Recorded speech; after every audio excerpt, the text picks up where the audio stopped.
મારાથી ભગવાન સ્વામિનારાયણની આજ્ઞા લોપાઈ ન જાય એનો જ એને તાણ ને એનો જ એને ખટકો. જે ટેક વ્રતને આટલી નિષ્ઠાથી રાખે એનું ધ્યાન પછી ભગવાન રાખ્યો. હા, શ્રીજી મહારાજે કહ્યું છે, સુખ દુઃખ આવે સર્વ ભેળું, એમાં રાખજો સ્થિર મતિ, જાળવીશ મારા જનને વળી જતન કરીશ અતિ.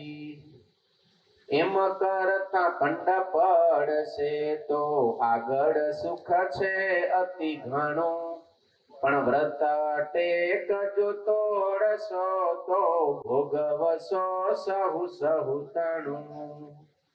શ્રીજી મહારાજે એમ કહ્યું કે તમે આગ્રહપૂર્વક અમારા વ્રત નિયમ ટેકમાં રહેજો.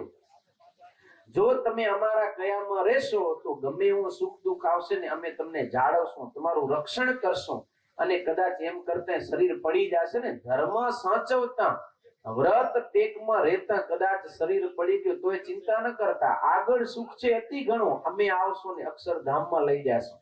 પણ વ્રત ટેક જો તોડશો તો ભોગવશો સૌ સૌ તમે.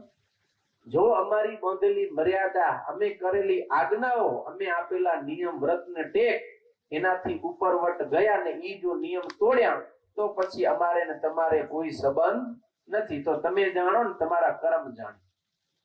એટલે ભગવાનના ભગતને હંમેશા એ જ ખટકો હોવો જોઈએ કે મારે ભગવાનની આજ્ઞાનો ક્યારે લોપ થવો જોઈએ નહીં. જગતમાં ભલે ગમે એમ થતું એમ થાય. રૂપાબાઈ રાજની નોકરી કરે છે છતાંય પણ ભગવાનની આજ્ઞા ક્યારે લોપતા નથી. તો ભગવાન પ્રતિ પળ એનું રક્ષણ કરે. એક વખત નોકરીમાંથી કાઢ્યા, 6 મહિના ઘરે બેઠા તો 6 મહિનાનો પગાર ઘરે બેઠા મળે ને પાછી નોકરી લાગ્યા.